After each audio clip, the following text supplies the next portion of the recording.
Bom, Yasmin, vamos falar sobre esse projeto de lei aí de número 2630/2020, projeto de lei que também é mais conhecido como o PL, né, das fake news. Mas antes da gente entrar nos detalhes, eu vou pedir para você fazer uma breve apresentação sua. Você Claro, é pesquisadora aí, né, da FGV. isso. Fala um pouquinho da tua Sou formação. pesquisadora, Da tua formação sou e como é que você pesquisadora da se FGV, interessou por esse tema.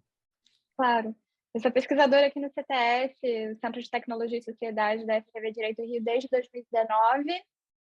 Eh, Também faço doutorado na UERJ, no IESP. Estou aqui no último ano lutando para conseguir escrever a tese.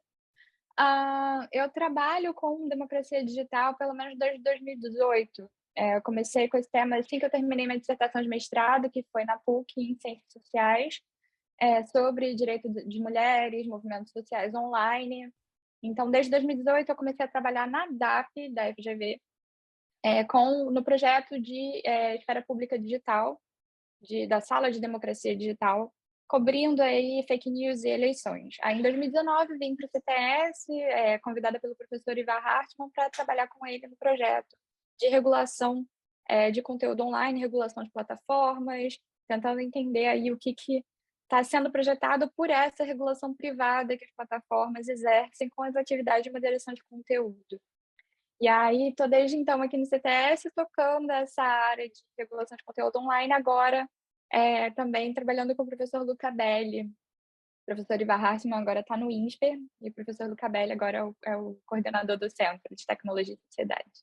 Bem, você está aí doutorando na UERJ, né? A UERJ é essa universidade que tem Isso. um deputado aí que quer acabar com ela, né? Então vamos Exato, agilizar muito. esse doutorado, vamos Sim. agilizar isso aí, porque senão vai ficar sem daqui a pouco.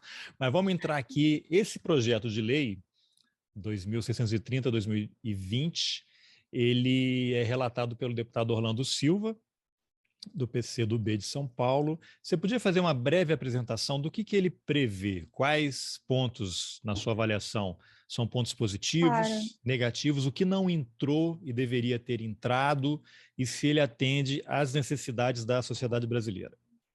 Vamos lá. O PL ele tem alguns dispositivos interessantes, né? Ele veio do Senado, né? Foi uma proposta ali elaborada pelo senador Ângelo Coronel e o Alessandro Vieira, que estavam à frente dessa agenda no Senado. Ele veio do Senado para a Câmara, foi do Senado para a Câmara, com algumas ideias já interessantes, mas que precisava ainda de muito detalhamento, né?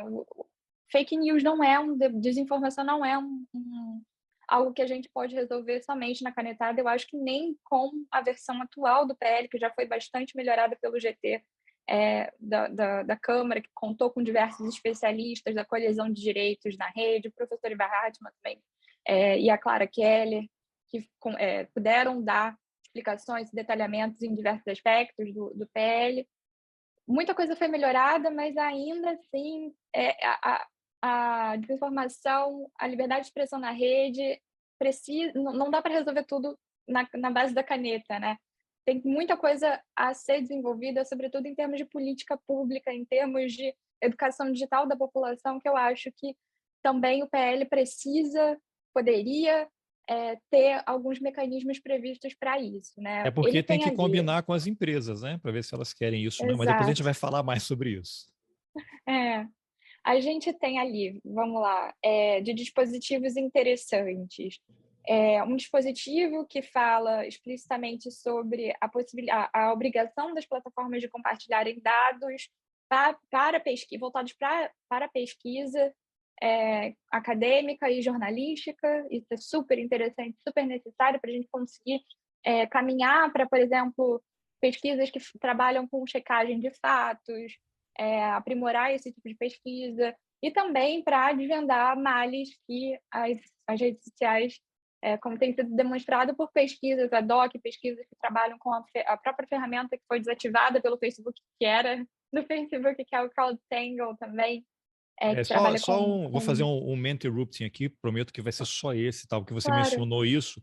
Eu li, acho que ano passado, há um grupo, há vários grupos de pesquisadores, mas nos Estados Unidos tem uma universidade, eu não me lembro qual agora, que eles estavam A New York estudando University, isso, investigando ali como é que usando o o CrowdTangle. Facebook, e o Facebook soltou uma nota, tipo assim, não foi uma ameaça, mas foi uma ameaça, né? Dizendo, olha, parem de fazer Exato. isso, vocês não estão autorizados e as consequências vêm depois, tipo Putin falando com a Finlândia e a Noruega lá, se eles entrarem na OTAN.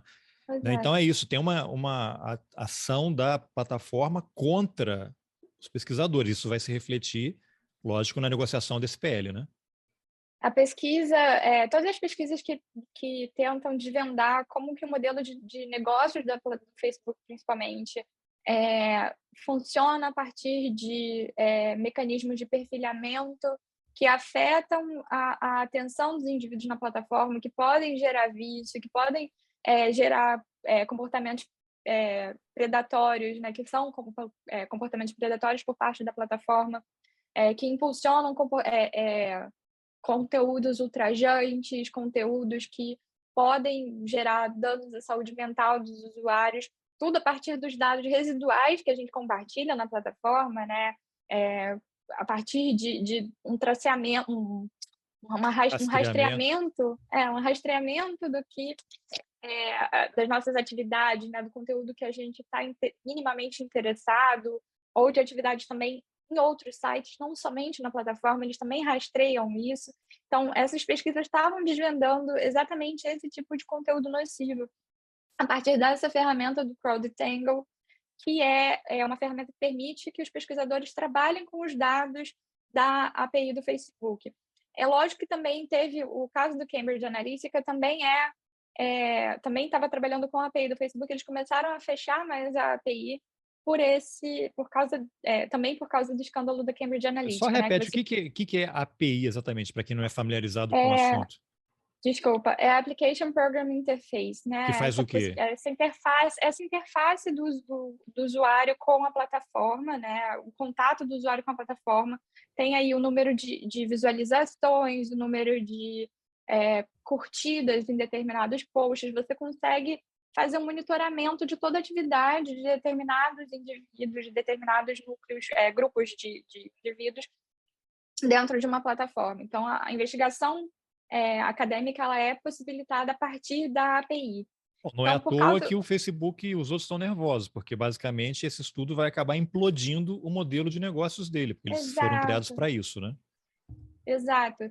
E aí, a Cambridge Analytica, né, o que aconteceu? Eles usaram os dados de perfilhamento, né, enfim, que é possível verificar o perfil social que determinado grupo se identifica, a ideologia que aquele grupo se identifica, e é possível, a partir desses dados, direcionar conteúdos políticos específicos, né, para aquele grupo. Então, o que a campanha do Trump e outras campanhas de desinformação fizeram foi rastrear os perfis que têm mais vulnerabilidade a serem manipulados, a acreditar em teorias da conspiração, etc. Então, para esses perfis fica mais fácil de empurrar conteúdos ultrajantes, conteúdos que de fato geram ali esse tipo de engajamento com desinformação. Então, Uma foi rastreado que... radicalização, né?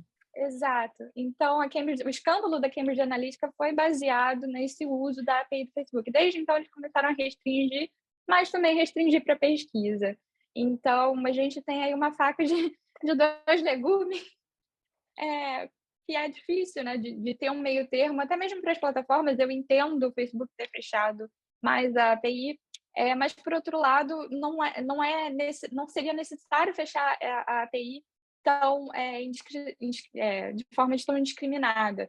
É possível, sim, coordenar a abertura da API para pesquisadores, para jornalistas, para grupos específicos, como o Twitter faz, né? O Twitter ele tem o Twitter para desenvolvedores, em que a API ela é acessível. Aqui no CTS, por exemplo, a gente tem um perfil específico que consegue fazer pesquisas no Twitter com acesso à API do Twitter. Então, por que tem tanta pesquisa também sobre o Twitter e não sobre o Facebook? Porque a API do Twitter é aberta. Então, aberta não, a partir de requisição. Então, a gente consegue fazer mais pesquisa com o Twitter por causa disso. Então, esse é um aspecto, voltando para o PL, é um aspecto importante. Eu acho que a gente precisa ter acesso a esses dados para garantir justamente uma observabilidade das plataformas, né? Porque não adianta somente um ponto já do PL, né? Os relatórios de transparência, que é uma obrigação que o PL está colocando. É inspirado na NetzDG, a legislação alemã sobre o tema, né? O Network Enforcement Act, que foi aí a primeira legislação de peso sobre em 2018. A PL se inspira muito nessa legislação. Ela tem essa obrigação de relatórios, mas, assim como o PL, não tem uma metodologia clara, não tem uma uniformização para as plataformas, tanto em relação às outras plataformas, né? Ou seja, um relatório do Facebook pode ser completamente diferente do relatório do Twitter, o que inviabiliza, dificulta a pesquisa comparada. E também o próprio relatório do Facebook, o relatório de 2022 não precisa ser igual ao relatório de 2021, também vai dificultar a análise. Então, essa falta de metodologia clara, de estabelecimento de relatórios, a falta de um modelo, né? O PL mesmo, ele poderia ter previsto uma autoridade reguladora, uma autarquia, como a Autoridade Nacional de Proteção de Dados, por exemplo, Imagine uma criar espécie essa de agência autoridade reguladora. Reguladora com corpo técnico. A gente sabe de todos os problemas de captura, que, enfim, a teoria da captura de agências reguladoras que acabam protegendo mais os interesses das empresas, mas é um aspecto extremamente importante para a gente falar de autorregulação regulada. E aí o PL Que também esse é um tema que eu inaugura um achei interessante, capítulo. né? Bom, você tem esse exemplo que acontece com planos de Exato, saúde, né? A ANS, que a gente vê toda hora, as decisões são contra o consumidor. exato. Mas aí, se a gente consegue fazer, a NPD, por exemplo, ela está se estabelecendo tendo sido criada a partir da sociedade, de interesses da sociedade civil, tem muitos acadêmicos, pessoas que lutaram para que a LGPD fosse aprovada lá dentro, fosse aprovada na Câmara, estão ocupando espaços de poder na NPD e estão defendendo os interesses aí da população. É importante a gente pensar no modelo multissetorial, e é algo que o PL deixou a desejar. Ele jogou para o Comitê Gestor da Internet algumas responsabilidades, apenas porque o Marco Civil da Internet obriga que toda a legislação sobre internet seja consultada pelo CGI. A meu ver, foi apenas por isso, quando poderia ter estabelecido aí um órgão regulador para o tema. A gente tem também uma obrigação de código de conduta, né? As plataformas têm que desenvolver um código de conduta. O capítulo autorregulação regulada do PL basicamente só versa sobre autorregulação. Não existe uma autorregulação regulada, ela só pode acontecer se a gente tem um órgão, uma entidade independente fazendo a fiscalização, né, da autorregulação. É isso que a gente chama de autorregulação regulada, né? Ter um órgão para fiscalizar a autorregulação. Se a gente não tem esse órgão, a gente tem somente autorregulação. Então, o PL ele fez ali esse capítulo, obrigou as plataformas a estabelecerem seus códigos de conduta, os deveres a serem seguidos, etc., mas não estabeleceu alguém para fiscalizar, ou seja, as plataformas vão ser responsáveis por fazer a sua própria fiscalização. Inaugurou somente um modelo de autorregulação. Seria extremamente importante ter esse órgão independente, multissetorial, até mesmo fiscalizável pela sociedade civil, para atuar fiscalizando as plataformas nesse sentido. A meu ver, foi algo que o PL precisava ainda estabelecer, e eu fico muito triste que não tenha estabelecido e que esteja correndo para ser Agora, aprovado. essa autorregulamentação, para trazer para um exemplo mais próximo das pessoas, seria como você pegar um grupo de madeireiras, ó, podem ir lá na floresta amazônica e vocês controlam aí o que está sendo cortado, o Exato. que não está, se vocês estão respeitando a legislação ambiental, depois vocês mandam um relatório para a gente. Exato. E a gente tem que pensar que madeireira, às vezes, até a gente consegue fiscalizar, porque é uma coisa muito material, você está Claro, você tem uma derrubando foto, árvores em determinada. satélite.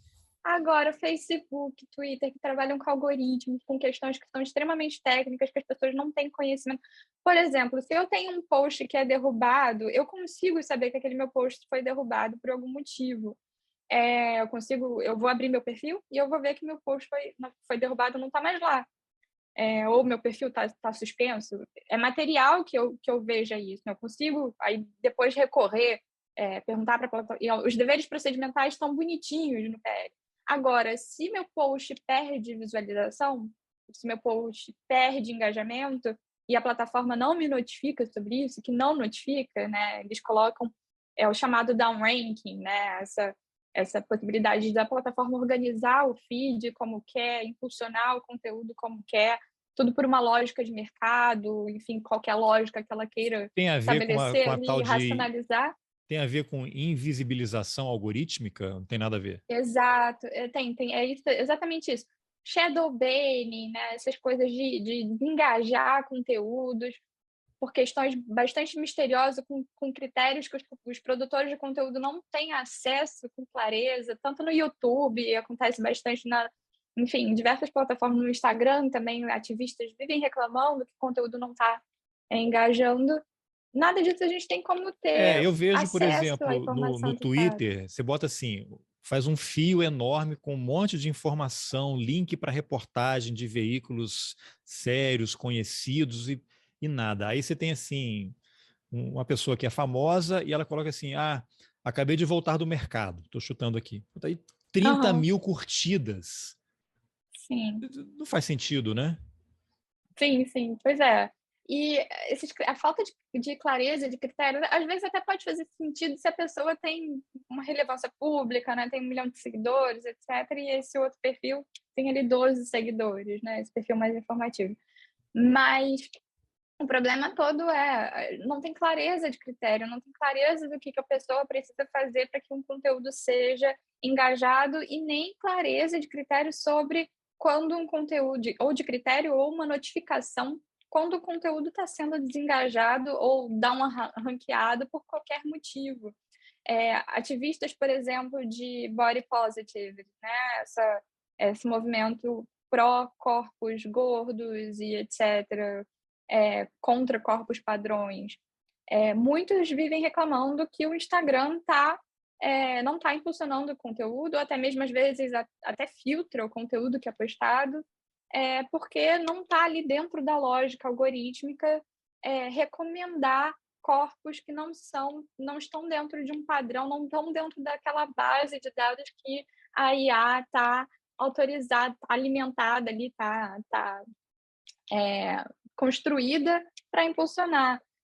Também teve um teste no Twitter, por exemplo, de quando uma foto do Obama, eu acho, e uma outra foto de um homem branco, uma do lado da outra, só que de uma forma que não cabia no feed, o Twitter automaticamente recortava no feed apenas a foto do homem branco. Quando você clicava, você conseguia visualizar as duas fotos, mas no feed bonitinho só aparecia o homem branco. Isso foi uma pesquisa que fizeram, mostrando como é a racionalidade da máquina, né? A base de dados que é alimentada para indicar determinado tipo de conteúdo. Então, Barra tem na questão do diversas coisas reconhecimento facial, né? Que tem gente indo para cadeia, negros exato, indo para cadeia porque sem não terem são cometido identificados. crimes. Porque não são identificados de acordo pelo reconhecimento facial. Também pessoas asiáticas, teve um caso da Nikon, né, de câmera fotográfica, que não conseguia identificar que a pessoa asiática não estava de olho fechado. Enfim, tem o Tarcísio Silva, ele tem um site bem bacana com uma timeline do racismo algorítmico, que mostra diversos casos aí absurdos, mostrando, evidenciando como os algoritmos operam de uma forma bastante obscura. Então, voltando aqui um pouco, diferentemente das madeireiras que a gente conseguiria ver de uma forma bastante material, no caso do funcionamento dos algoritmos dessas empresas, a gente não consegue ter acesso, elas podem apresentar o que elas quiserem nos relatórios. Quem vai conseguir analisar isso de fato, né? Foi a Frances Hogan, no depoimento dela no Senado, ela falou que é extremamente importante ter uma autoridade para fiscalizar o funcionamento dos Essa algoritmos, era aquela porque funcionária do Facebook que do vazou e deu Facebook, origem ao a Facebook Papers lá. whistleblower. É. Exato.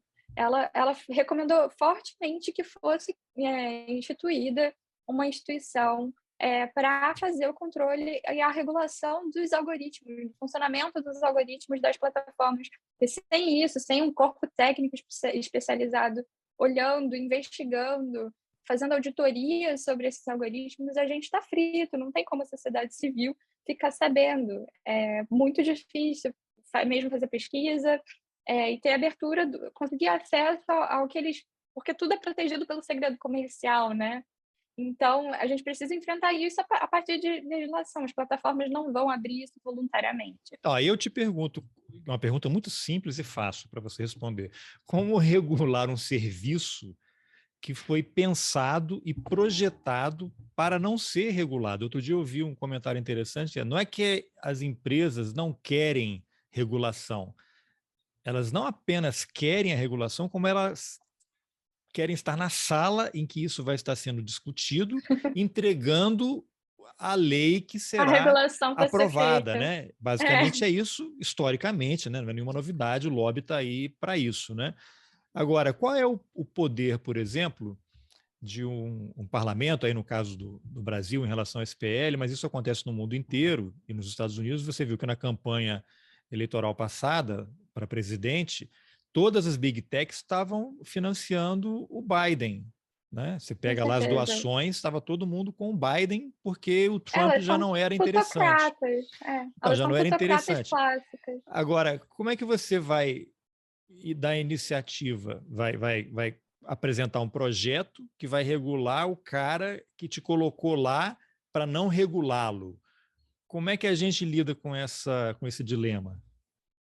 Eu acho que esse é o dilema da democracia representativa, né? Não só das plataformas, mas como regular qualquer setor que represente um poder econômico bastante sobrecarregado, né? As plataformas, quando a gente estabeleceu o Marco Civil da Internet, por exemplo, lá em 2014, o Marco Civil foi elaborado a partir de 2012, ninguém tinha ideia do tamanho do poder político e econômico que o Facebook e o Google teriam hoje em dia, né?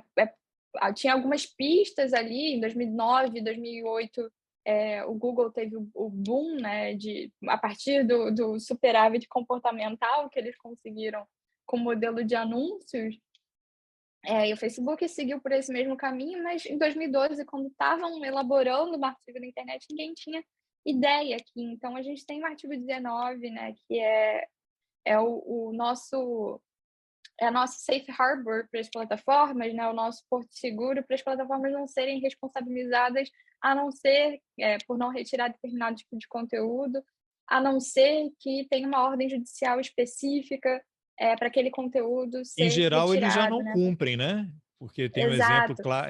recente, eu fiz uma entrevista no passado, duas entrevistas ano passado, uma com o Daniel Cara, que é um professor em São Paulo da USP, que ele tinha feito um comentário, o Twitter derrubou, suspendeu a conta dele e não dava resposta. Não dava resposta. Claro, ele é uma pessoa influente, foi candidato ao Senado, ficou em segundo lugar lá em São Paulo, então ele já tem uma certa projeção, mas ficou alguns dias sem poder acessar. Eu fiz uma entrevista com ele, depois vou até deixar o link aqui nas informações do episódio. Eu entrevistei também o Gamer Antifa.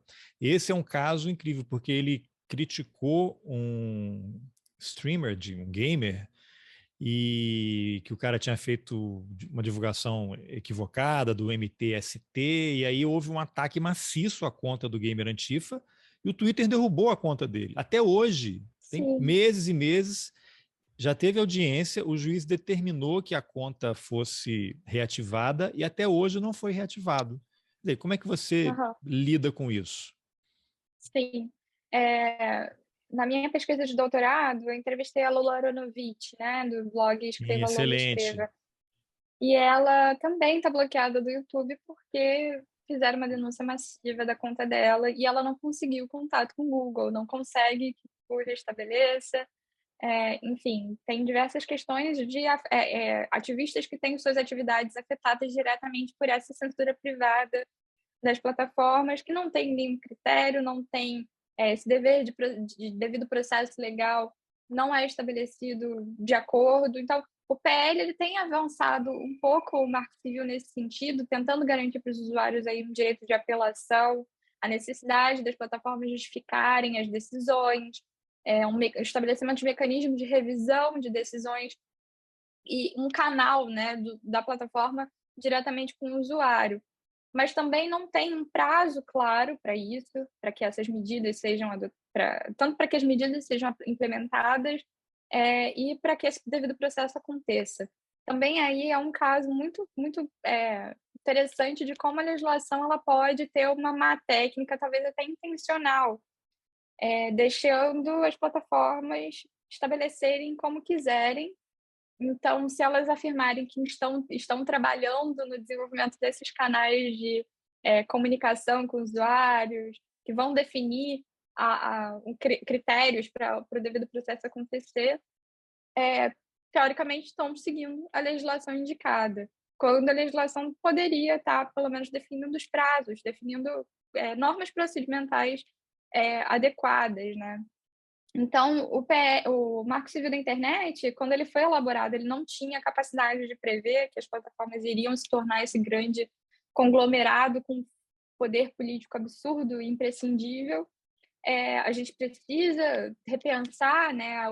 Na Europa tem o Digital Services Act, que está sendo elaborado e discutido agora, que já categoriza esses grandes conglomerados de uma forma diferente, com outros deveres estabelecidos, de dever de cuidado do conteúdo, enfim, diversos outros deveres que devem ser seguidos por essas grandes plataformas. Eles categorizam como very large platforms.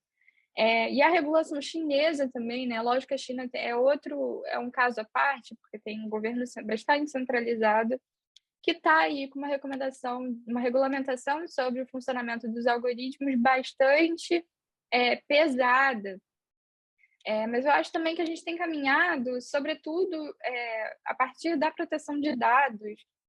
A gente tem visto como é possível fazer com que as plataformas percam um pouco, é possível dar de novo para os usuários o controle sobre as suas informações, né? E às vezes até mesmo por alterações do mercado.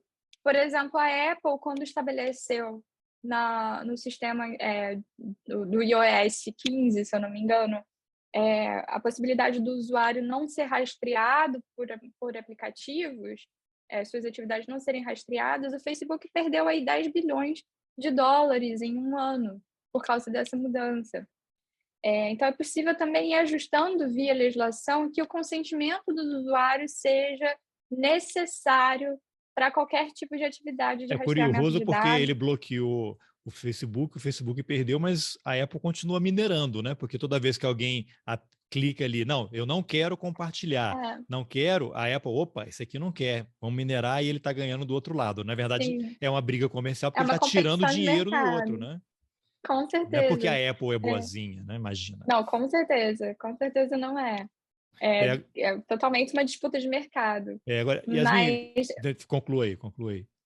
só essa questão da Não, proteção de dados, eu acho que é importante, a gente pode sim, a NPD ela tem um papel bastante forte a ser prestado, eu espero que eles consigam inserir isso na agenda deles em breve, né, na agenda executiva da NPD, para que esse controle seja mais executado, né? O PL ele prevê ali nas regras de publicidade e propaganda também alguns dispositivos interessantes que dão aos usuários também autonomia mais autonomia em relação aos anúncios que são recebidos, que as plataformas estão absolutamente surtando agora recentemente. O Google e o Facebook estão fazendo uma campanha massiva contra esses dispositivos de publicidade do PL.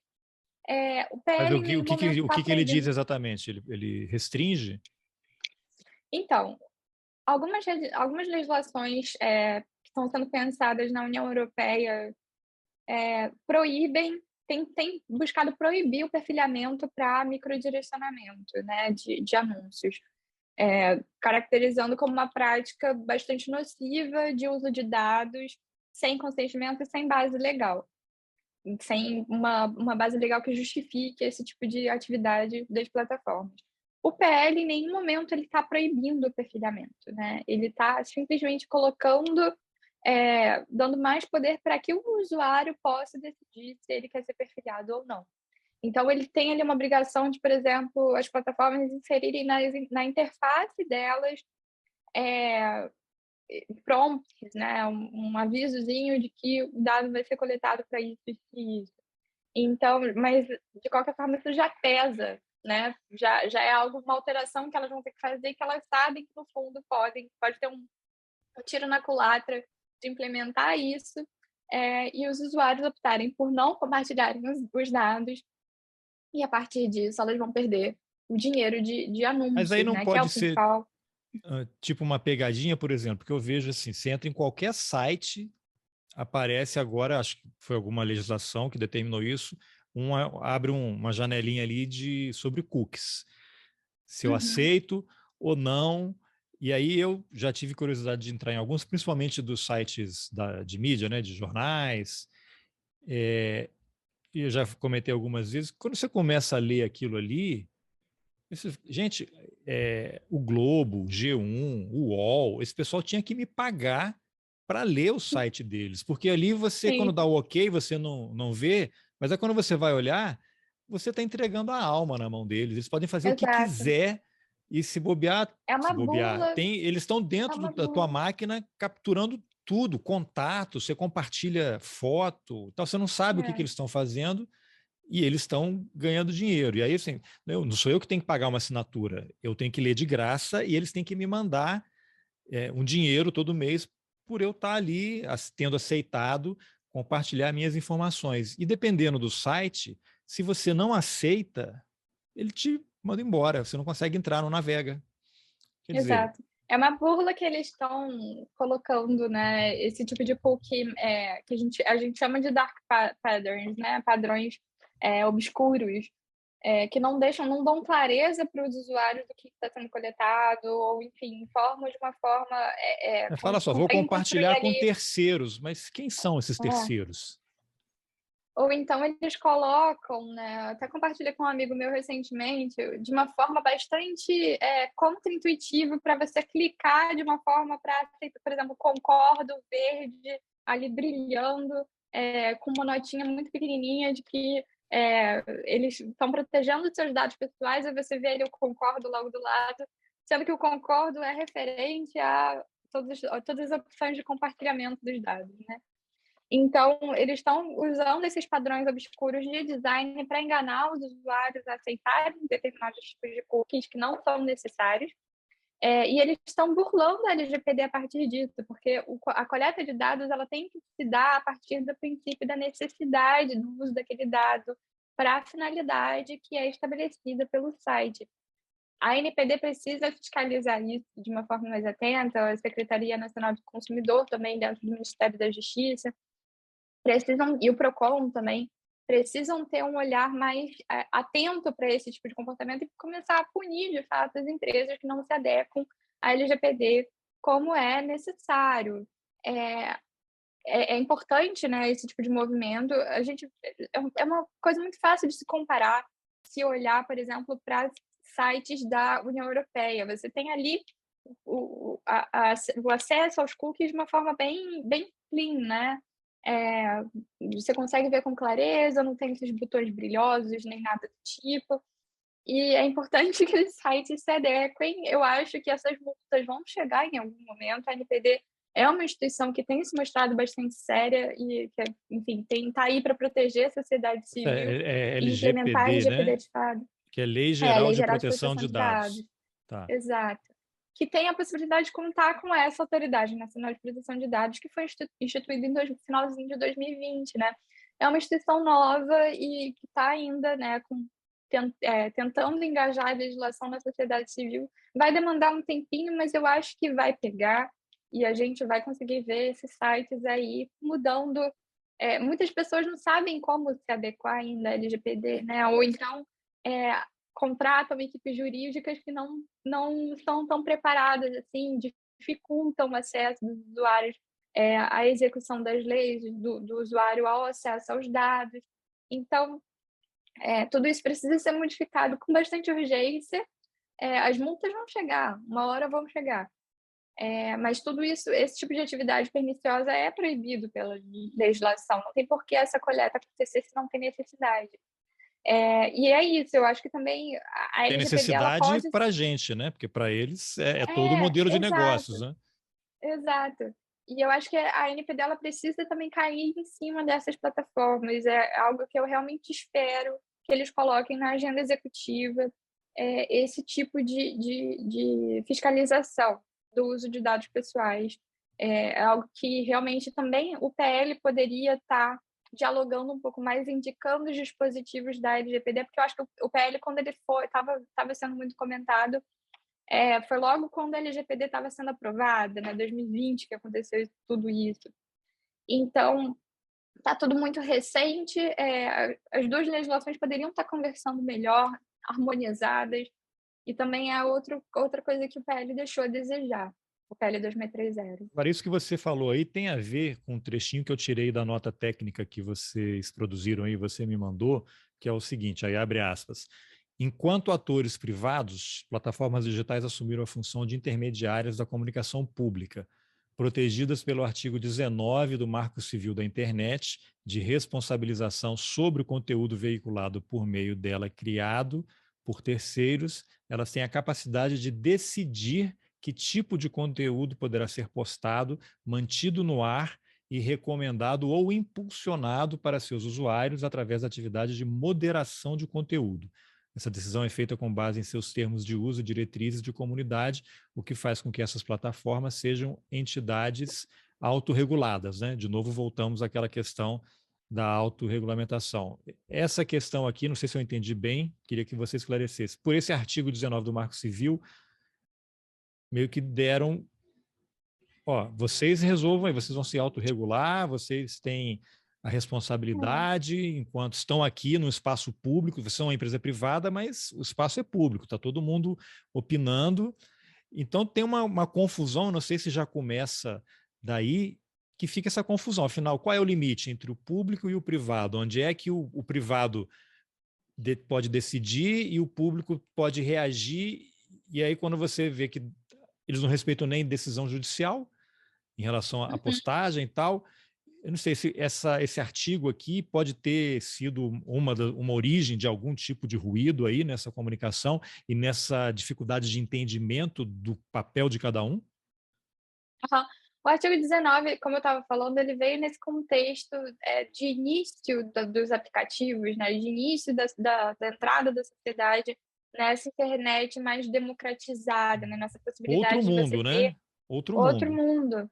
Então, a preocupação da legislação nessa época era justamente assegurar que novos players pudessem entrar no mercado, a inovação fosse assegurada, e que a liberdade de expressão fosse mantida, né? O artigo 19, a constitucionalidade dele está em questão, está para ser julgada, está na pauta do Supremo para ser julgada ainda nesse ano. Aqui no CTS a gente está como amicus curiae de uma organização. Vamos também entrar com Para manter ou um derrubar? memorial em breve. Para manter ou derrubar esse A artigo? gente, a gente tem, eu vou dar aqui um spoiler, mas a gente tem pensado em uma forma de manter o artigo 19, mas com uma interpretação conforme em relação ao artigo 5º, inciso 10 da Constituição Federal, que fala sobre os direitos de personalidade, direitos de honra, de reputação, porque é algo que o artigo 19 ele prioriza a liberdade de expressão acima desse outro direito fundamental, que são os direitos de personalidade, os direitos de honra, de imagem, de reputação, que são imprescindíveis também para possibilitar que as pessoas participem da vida pública, né? Então, a liberdade de expressão, quando a gente assegura somente ela, a gente assegura que um grupo mais poderoso possa falar acima dos outros grupos, né? A gente pode assegurar movimentos assimétricos de discursos, né? Então, é importante garantir mecanismos de reparação de danos que a liberdade de expressão pode causar. A gente tem visto isso muito com as campanhas de desinformação, com Não, injúrias, etc. até porque você tem do próprio governo, né? E de querer transformar discurso de ódio em liberdade de expressão, que são coisas diferentes, né? Exato, Então fica essa zona exato. cinzenta. E é importante que as duas coisas sejam pensadas em conjunto, né? Então, a gente tem optado justamente também porque o artigo 19 ele tem que ser pensado no seu tempo. Assim como a GSA, essas legislações têm surgido diferenciando esses grandes conglomerados com poder de fazer a comunicação acontecer, de recomendar, impulsionar conteúdos, de fato moldar a opinião pública para determinado sentido, informar desejos da população, enfim, cercear a possibilidade de futuros para determinados grupos sociais. Tudo isso é feito a partir das interfaces dos aplicativos, né? Tudo isso é feito a partir da infraestrutura comunicacional que as plataformas criaram. Então, se a gente tem esses canais, né, de comunicação, de fato, canais que afunilam, ou que permitem o trânsito de determinado conteúdo ou cerceiam outros conteúdos, as plataformas elas deixaram de ser meros intermediários, né? Essas grandes plataformas, elas têm um poder bastante maior de, São enfim, atores, fazer né? a recomendação. Estão Exato, operando, né? elas fazem a recomendação algorítmica, elas estão alterando a opinião pública de diversas formas. Então, é possível, é necessário pensar nesse novo poder, nessas novas capacidades mesmo que as plataformas foram estabelecendo ao longo desses anos e de fato, interpretar o artigo 19 de uma forma que consiga que essas equiparações, esses dois direitos, né, o direito de liberdade de expressão e o direito à honra, à reputação, direitos de personalidade sejam preservados de uma forma harmônica, porque senão as plataformas elas ficam sem nenhum. As pessoas precisam entrar com uma ação judicial para restabelecer determinado conteúdo ou para retirar determinado conteúdo, quando, na verdade, uma mera comunicação deveria bastar. O próprio artigo 21 do Marco Civil da Internet, que fala sobre o que a gente costuma chamar de pornografia de vingança, né, revenge porn, o termo mais correto seria a difusão, disseminação de imagens íntimas não consentidas. O artigo 21 ele tem essa opção da vítima entrar com uma notificação ou com o representante legal da vítima entrar com uma notificação para a plataforma remover aquele conteúdo de forma automática, sem precisar entrar com uma ação judicial. Então, também seria uma interpretação conforme a esse artigo 21, né? Também seria algo importante da gente implementar para, de fato, trazer uma equiparação das possibilidades de agência, né, em relação às plataformas.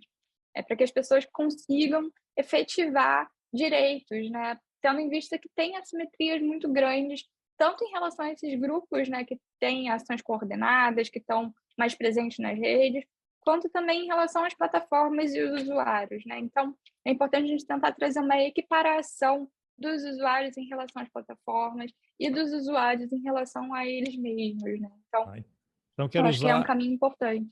Usar isso aí de gancho para uma coisa que apareceu para mim no Twitter, eu compartilhei com você, depois eu vou falar a resposta que você publicou lá. O Google Brasil divulgou a seguinte nota, abre aspas, Google Brasil falando aqui.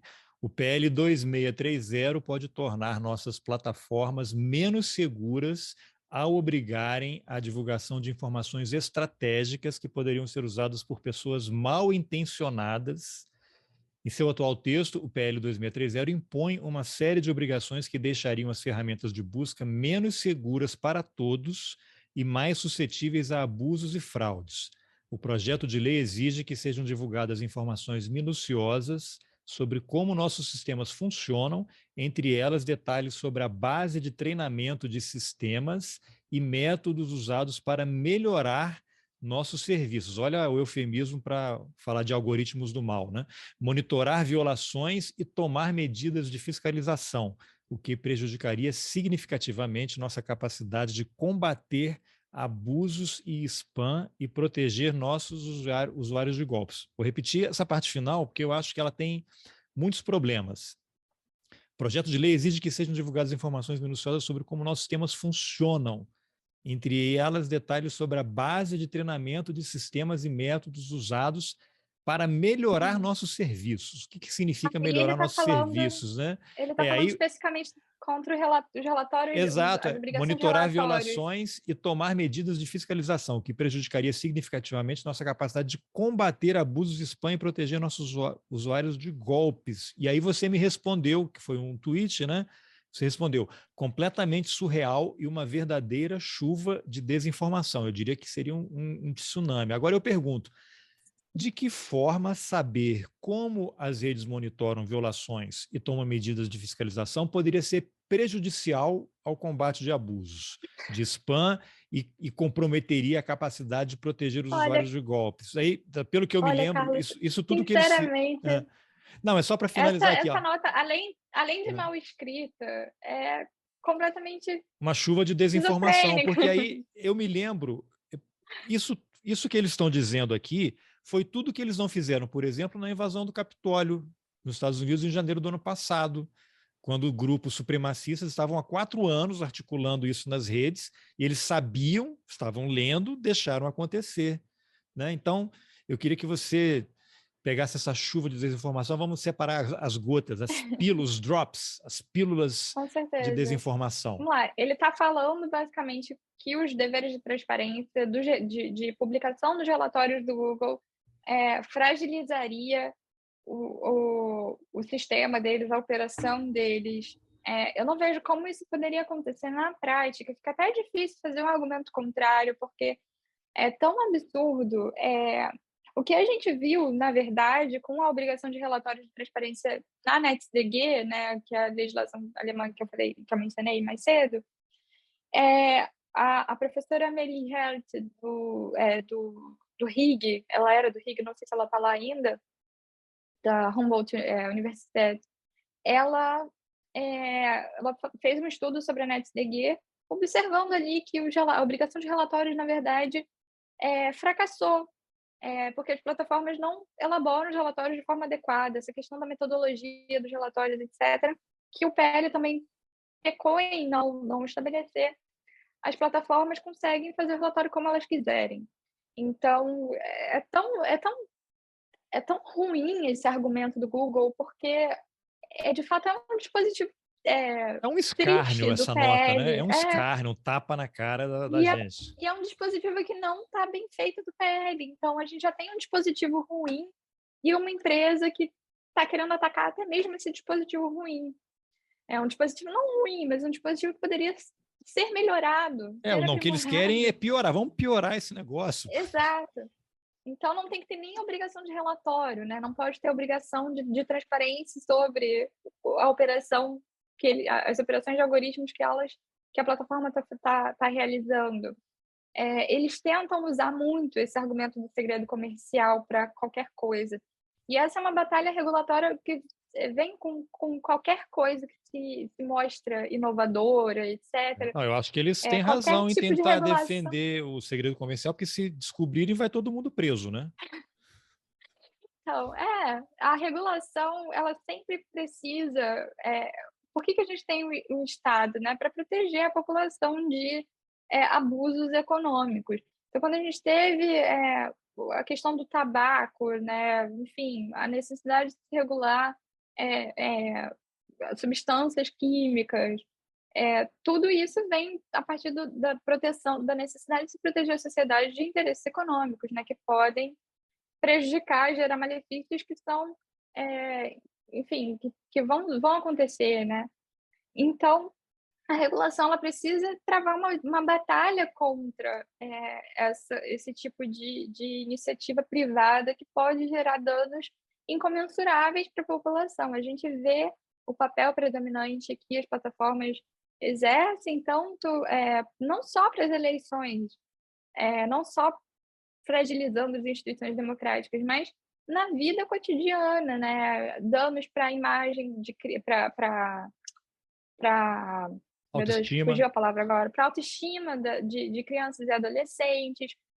Tudo isso tem como fundo esse modelo de recomendação algorítmica Eu até que as sugiro plataformas assim, um exemplo insistem. muito claro disso é aquele documentário lá, O Dilema das Redes, que está disponível no Netflix, porque Exato. eles alternam a parte do documentário e eles fazem uma encenação ali, né? Tem personagens que estão representando tudo aquilo que está acontecendo, né? E é exatamente isso, como é que as pessoas vão entrando em depressão por conta do algoritmo. Posta uma foto, não tem curtida, não tem clique, e aí faz uma coisa mais absurda, aí tem clique. Isso vai num processo de radicalização e a pessoa entra em depressão, em Exato. sofrimento mental.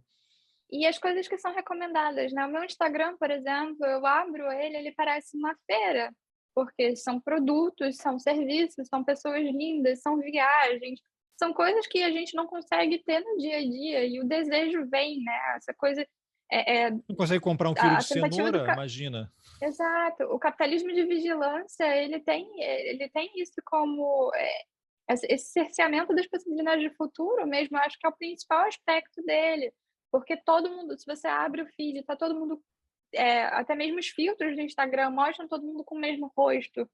É, toda essa padronização que segue uma lógica de mercado, né, que tem a ver com essa indústria cultural que vai transformando as pessoas numa única coisa, né, que vai massificando determinados tipos de produtos, de aparência, Estou achando enfim. ótimo você E falar tem, isso, porque você falou capitalismo de vigilância, certamente deve ser por conta do livro da Shoshana Zuboff, A sim, Era do sim, Capitalismo de Vigilância. Eu estava morando nos Estados Unidos até há pouco tempo, e aí o Valor Econômico me convidou para escrever uma resenha do livro que estava sendo lançado em português, e aí a editora, acho legal. que não sei qual editora aqui no Brasil, não me lembro, que estava lançando aqui, É estava fazendo. intrínseca, não é? Pode ser, agora eu não me lembro. E aí, enfim, eles estavam agendando entrevistas dos jornalistas brasileiros com a Xoxana. E aí eu fiz uma entrevista por Zoom com ela logo Legal. depois de ter assistido o Dilema das Redes, né? E aí eu fiz uma brincadeira com ela, que eu falei para ela, professora Zuboff, eu nunca tinha ouvido falar da senhora, aí até o dia que eu assisti o Dilema das Redes e ela aparece ali em 4, 5 momentos muito específicos, né? E ela meio que conseguiu reduzir a ideia do livro, que é um livro enorme, em inglês são 600 Sim. páginas, aqui no Brasil tem, sei lá, 800 páginas. E aí eu falei para ela, depois que eu assisti o documentário, eu estava vendo, aí peguei o celular, a Amazon, comprei o livro dela. Pronto. Já tinha o algoritmo do Netflix que eu estava assistindo, juntou o da Amazon que eu comprei o livro. Eu falei, depois daquele dia, a senhora começou a aparecer para mim na timeline, no Facebook, aparecia matéria de jornal, sugestão de podcast, que eu ouço muito podcast, de entrevistas com ela, e agora eu estou aqui na sua frente, tendo essa conversa, porque eu vou escrever sobre você. A minha dúvida é se você você existe ou você é um algoritmo maligno que tá assim, ela deu uma risada e falou, não se preocupe, mas eu sou praticamente um algoritmo, né? E aí eu Uhum. comentei com ela depois, isso que você falou de tudo igual, não sei se você assistiu, eu sugiro, um desenho do estúdio Pixar, né, que é da Disney, o Wall-E, que é um desenho de Aham. 2010, 2009, sei lá, que é um robozinho que é largado na Terra e a humanidade está no espaço. Eu vou dar um spoiler aqui, quem não viu já devia ter visto, né? E lá todo mundo, é tudo robô, ninguém faz nada, todo mundo obeso, e agora aparece um telão, agora a moda é vermelho, aí todo O mundo aperta um botão, a metaverso roupa vira ainda, né? vermelho, agora é azul, É. e azul. É exatamente isso que você falou, né? E aí eu perguntei, mas como é que vai ser isso? Porque você tem o Elon Musk e o Jeff Bezos, que estão numa corrida espacial, e vai ser um ali, porque eles vão embora para outro planeta e vão largar a gente aqui. Não é que eles sejam negacionistas, eles sabem o que está acontecendo, só que eles não se importam, eles estão indo para outra. É o monolito negro lá do 2001, Odisseia no Espaço, toda vez que aparece o monolito é porque a humanidade deu um salto evolutivo, e eles estão indo embora e a gente vai ficar, por isso que tem que prestar atenção nesse PL. Falei muita bobagem? Exato. Não, não, eu acho que não tem como falar de regulação sem falar desses interesses privados, né? A gente precisa, enquanto sociedade, buscar formas de tentar alcançar e tentar limitar o poder que essas pessoas têm, né? O Elon Musk está aí soltando foguete toda semana, vai colidir com a Lua em breve, enfim, E ele já diversas está abrindo o questões sinal de satélite para a Ucrânia, né? Chamou o enquanto a Putin para um sociedade duelo, está né? aí enquanto a sociedade está aí milhões de problemas com a linha da pobreza aumentando, com a linha da miséria aumentando, enfim, todos os problemas que a gente vê muito claramente aqui no Brasil todos os dias. Eu acho que é imprescindível a gente regular o poder que essas empresas têm tido. E não tem como falar que isso vai limitar a inovação. Não vai limitar a inovação. Sempre usam esse tipo de argumento. A regulação vai colidir, vai fazer com que a inovação não aconteça mais. E isso nunca aconteceu na história e não vai acontecer. Não é porque a gente está tentando assegurar que direitos sejam efetivados que a inovação vai deixar de acontecer. Até porque a verdadeira inovação não vem dessas grandes empresas. Essas grandes empresas foram inovadoras no tempo delas e o que elas estão fazendo é se manter no poder, concentrar capital. A inovação vem de outras instâncias, vem de universidade, vem de pesquisa, que essas empresas conseguiram concatenar a partir Queriam de capturar dinheiro, né? algumas, né, e isolar outras, né? Exato, exato.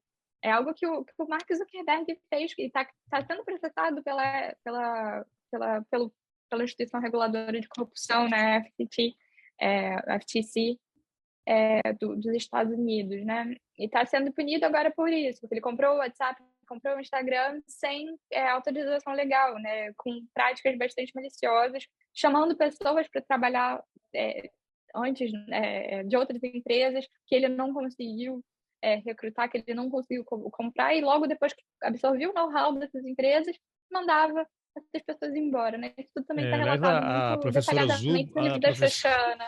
a professora Zuba odeia o Zuckerberg, ela falou que ele devia estar na cadeia. Porque ele, É, segundo ela, ele pode mudar a qualquer momento.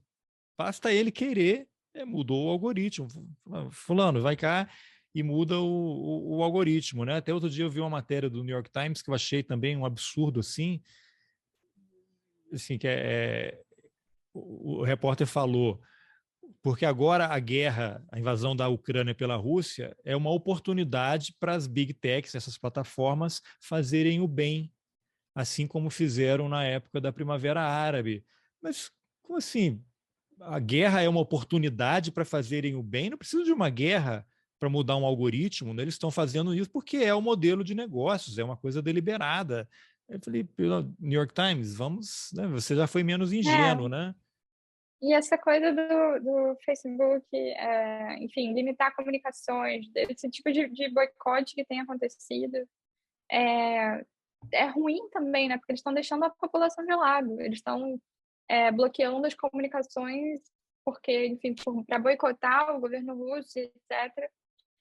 Mas quem sofre as consequências da falta de comunicação não é o governo russo, é a população que É fica exatamente sem por isso que a aí possibilidade de se eu queria comunicar. te perguntar, quando nós vemos as big techs europeias e dos Estados Unidos, no movimento de, estou gostando de usar o termo, de cancelamento da Rússia, né? Eles estão cancelando a Rússia, né?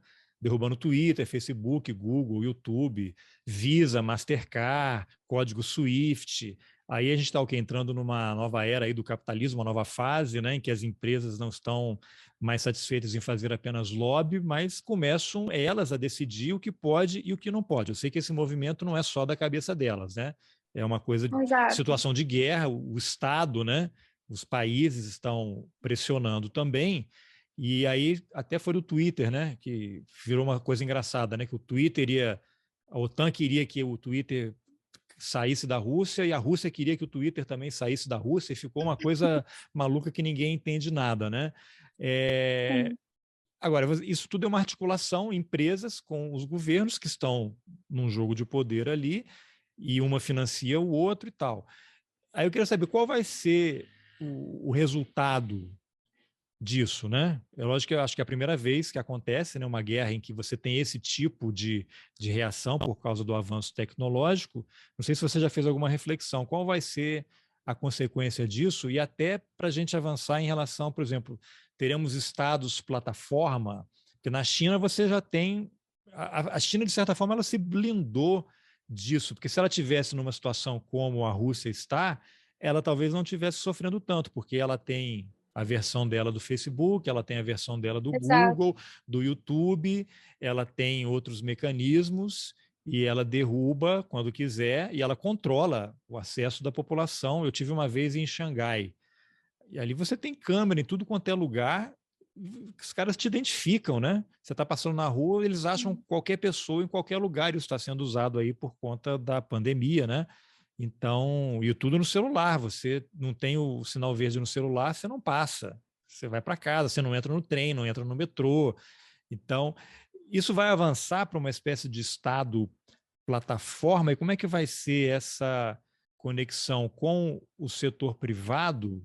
Em que momento um vai ter que se impor sobre o outro? E aí você tem uma situação também, situação de guerra, de conflito. A gente vê muito isso em países africanos, em que nas vésperas de uma eleição o governo derruba a internet. Então os ativistas todos ficam, É, não conseguem, não tem internet, não tem comunicação, né? a gente já Agora tem, né, uma essa confusão regulação, para você a resolver regulação aí. a regulação privada das comunicações já é a realidade, né? A gente já tem, pela falta de uma legislação que trate as plataformas como um bem público, né? Que trate a comunicação como um bem público, não só das plataformas, mas a mídia em geral, como um bem público. Pela ausência dessa regulação, as plataformas puderam estabelecer suas regulações privadas, e são elas, a partir dos termos de uso, das políticas de comunidade, que definem o comportamento que as pessoas devem ter lá dentro. Não só as violações de regras, né, como eu estava falando aqui, não só exatamente que comportamento vai ser punido, o que pode ser mantido ou não dentro da plataforma, mas também essas agências comunicacionais, né, essa possibilidade de qual comportamento vai estar sendo incitado e qual comportamento é desejado dentro da plataforma.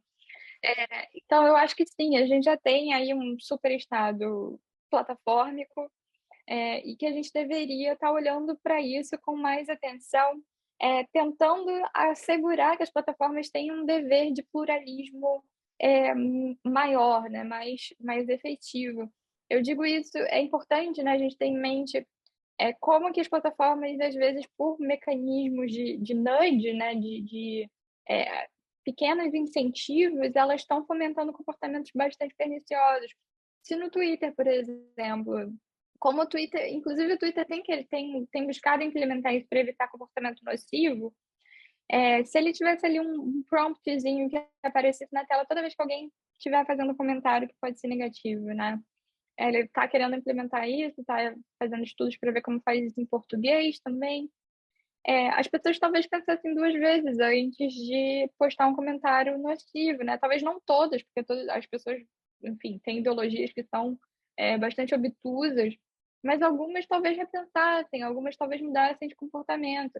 Então, ao invés daquele o que está na sua mente, o que você está pensando agora, e aí qualquer pessoa vai escrever o que está pensando naquela hora, enfim, se isso não fosse citado, e sim um comportamento mais cívico, talvez a gente tivesse outros resultados, né? Então é importante também, a gente não pode esperar que isso venha sempre das plataformas. Alunos todas querem vetar conteúdos mais problemáticos, como pornografia e etc., porque elas querem que as pessoas passem mais tempo, né, usando a plataforma, então conteúdos extremamente violentos às vezes não pegam muito bem, né? Podem atrair 10% ali dos usuários, mas os outros 90%, um pouco mais razoáveis, talvez não fiquem ali, né? Então, eu acho que é importante a gente pensar também na regulação como incitar comportamentos mais positivos dentro das plataformas, né? Pensar como assegurar que as plataformas também tenham um papel no pluralismo democrático. Eu acho que isso também não é tão intromissivo. O problema é que a gente tem uma ideologia liberal de Estado muito forte aqui no Brasil. Apesar da gente ter o constitucionalismo como base, né, por causa do movimento de direitos constitucionais da década de 80, a gente tem guinado muito para esse Estado cada vez mais liberal, em que há uma exceção para as empresas privadas fazerem o que quiserem, né? Então, cada vez mais a gente tem rumado para esse tipo de ideologia dominante. E eu acho que isso também precisa ser. A gente ainda tem um debate muito forte para ser feito com a sociedade para melhorar essa percepção também, né? Para assegurar que a gente pense que as empresas também precisam cumprir com direitos humanos, com direitos constitucionais, né?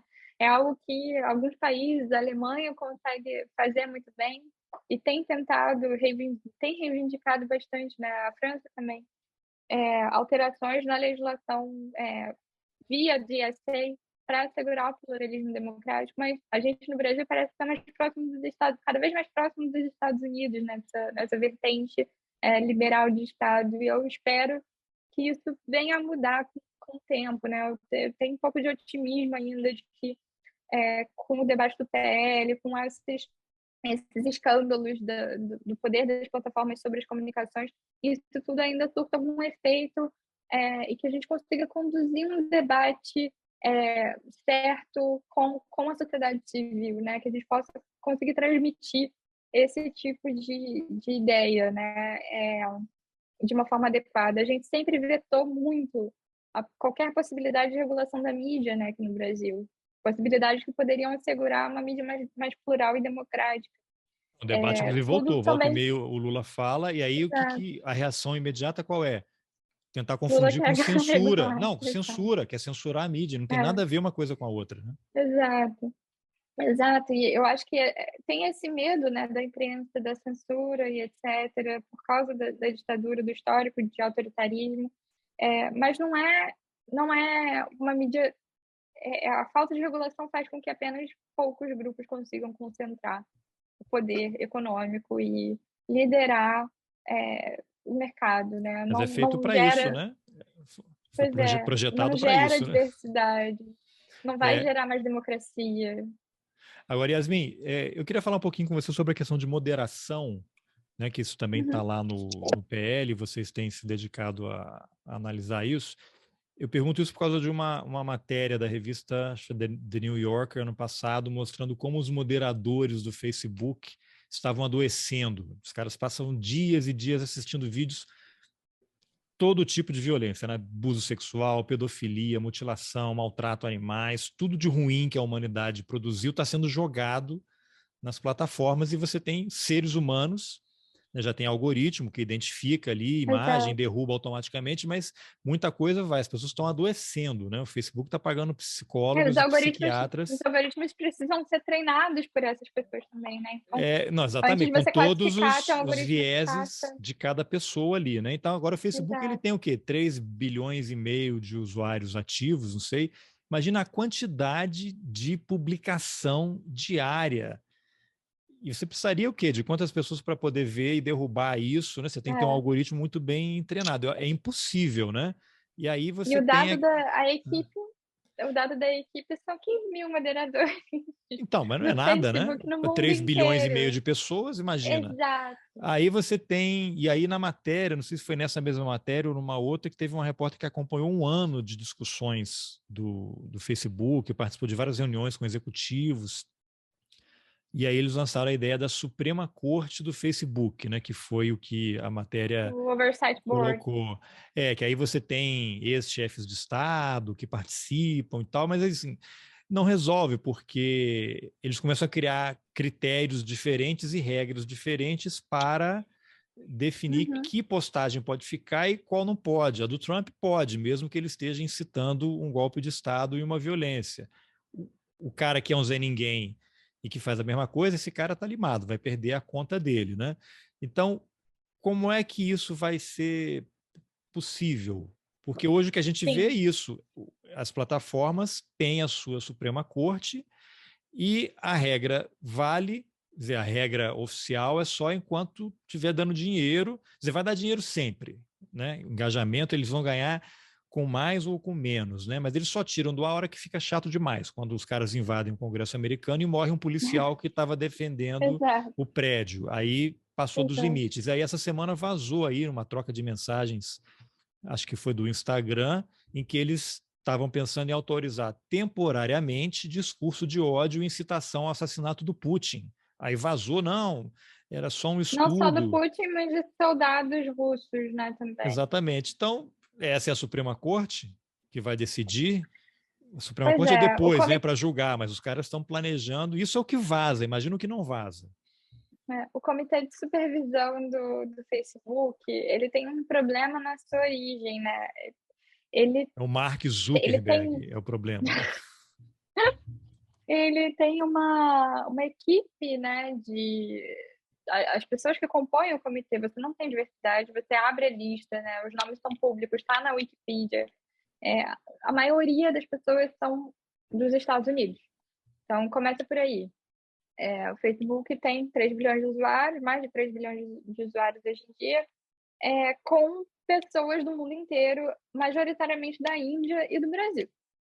Então, começa por aí. A gente tem uma discrepância de regras do ordenamento jurídico mesmo dos Estados Unidos em relação a esses outros países. Se a gente não tem uma mínima representatividade dos países que têm mais pessoas, mais usuários no comitê de supervisão, o que a gente vai ter na formulação de regras, na implementação de regras, é a fomentação de uma hegemonia do ordenamento jurídico norte-americano, né, com aquela coisa da primeira emenda, não sei o quê, se sobrepondo ao ordenamento jurídico e constitucional desses outros países, né? A primeira observação que eu tenho a fazer sobre o comitê. A segunda, né, por que eu acho o comitê tão ruim, né? A ideia dele foi bastante comemorada por pesquisadores, etc., mas eu acho a ideia ruim porque ela dá uma passabilidade para o Facebook de que eles estão fazendo alguma coisa. Não, e legitima, né? O que eles fazem. Legitima qualquer tipo de atividade que eles tendem a conduzir. Porque o que o Facebook pode fazer é simplesmente falar que eu remeti o caso à análise do comitê de supervisão. E está tudo bem, né? É essa a resposta que ele tem dado aos casos de abuso que tem acontecido na plataforma. Sendo que o comitê de supervisão ele tem uma garantia ali de independência, etc., mas que independência é essa, né? Quando, por exemplo, o Facebook ele banca a pesquisa de várias pessoas que estão dentro do comitê de supervisão, né? Que tem ali algum interesse de aplicarem para algum edital, de liderarem algum edital de pesquisa do Facebook, né? Tem diversas questões bastante ruins a serem pensadas. Então, quando a gente vai ver a composição do comitê, não tem ali um estabelecimento de um critério enfim, de uma tentativa de que as pessoas parem ou não conduzam pesquisas, ou tenham uma autonomia de outra forma, né? Uma autonomia financeira de outra forma. Então, é difícil, né? Não tem como esse modelo dar certo. O modelo de governança do comitê de supervisão do Facebook é bastante ruim. E você só está capturando pessoas que às vezes até tenham intenções legítimas para, enfim, não defender, mas são capturadas no sentido de essas pessoas que têm interesses legítimos são capturadas no sentido de terem as suas outras atividades, as suas possibilidades de engajamento em outras frentes limitadas também, né? Então, é como se fosse um comitê de observação do comportamento de uma empresa que eu gostaria de trabalhar um dia, ou que eu tenho interesse porque a minha empresa recebe financiamento. Então, é muito complicado. Eu acho o modelo do comitê bastante ruim e não vejo com bons olhos como pode dar certo a falta de representatividade dos países que estão lá dentro. Eu acho que para mim, deveria ser extinto o comitê de supervisão do Facebook. Ele foi feito para funcionar desse jeito, né? O plano era esse, o plot era exatamente esse. Agora, exato. Yasmin, não sei como é que você está de tempo, aí eu tinha mais 2 perguntas para você. Não, pode tempo? Fazer. Então, como é que as empresas elas têm se posicionado em relação a algo que está previsto também aí no projeto de lei, que é a criminalização de disparos em massa e disseminação de conteúdo desinformativo? Aí eu vou te dar algumas informações para você analisar. Inclusive o termo é pomposo, né? Muita gente pode até pensar que não tem nada a ver com divulgação de mentira, né? Mas no fundo é isso que eles querem dizer ali. Aí eu queria usar um caso atual para facilitar a compreensão das pessoas. Por exemplo, o blogueiro Alan dos Santos está foragido lá nos Estados Unidos, teve a conta derrubada no Twitter, no Facebook, derrubaram o canal dele no YouTube, aí ele migrou para o Telegram. Telegram que agora está demonizado, né? Daqui a pouco ele vai ser incluído aí vai integrar o eixo do mal ao lado do Irã, da Coreia do Norte, né? Porque achavam que era russo, um software espião, mas aí não está na Rússia e não tem escritório no Brasil. Imagina o Supremo com toda a sua capacidade não consegue achar um representante. Aí a Folha de São Paulo faz uma matéria dizendo sim, tem um escritório aqui no Brasil, mas é só para coisas de propriedade industrial, mas na verdade os caras têm o contato e aí iniciou-se um diálogo. E aí, o Alan dos Santos derruba um canal dele. Aí ele cria outro canal lá no... Opa, ó, tá vendo? Ó, o espião aqui do meu celular já quer saber. Então, quem fala que não está ouvindo, né? Aí o Alan dos Santos cria um canal lá no YouTube, no Telegram. Aí derruba, aí vai faz ameaça aos ministros do Supremo, né? Aquelas coisas que ele costuma fazer, aí vão lá e derrubam. Só que já tem outros 10 canais dele de stand-by, todo mundo já sabe, ó, se cair esse, tem esses outros aqui, né? Que mecanismos seriam possíveis para que uma pessoa de fato fosse impedida de publicar algo quando houvesse uma decisão judicial, por exemplo? Vamos ficar aqui nos limites da lei. Né? Um algoritmo, não sei, que identificasse o rosto dele, toda vez que alguém compartilhasse um vídeo dele, o canal da pessoa, essa terceira pessoa que divulgou, então o canal dela seria derrubado, a conta da pessoa seria bloqueada e eventualmente pudesse ser até banida, e aí eu vou fazer o papel do advogado do diabo aqui. Mas isso também nos leva para um caminho perigoso? Qual é o meio termo daí? Então, eu sou fã, vamos supor, né? Uma coisa louca, eu sou fã do Alan dos Santos. Ele está banido, mas ele me manda por e-mail o vídeo e eu subo no meu canal. E isso tem outras 100 pessoas e todo mundo que segue o cara sabe, tem essa relação de onde é que vai sair. Sim. Vamos lá. Eu acho que, em primeiro lugar, né, o dispositivo do PL que criminaliza a desinformação, eu acho bastante ruim. Na nota técnica tem alguns comentários nossos do CTRS sobre esse tema. Basicamente, você possibilitar que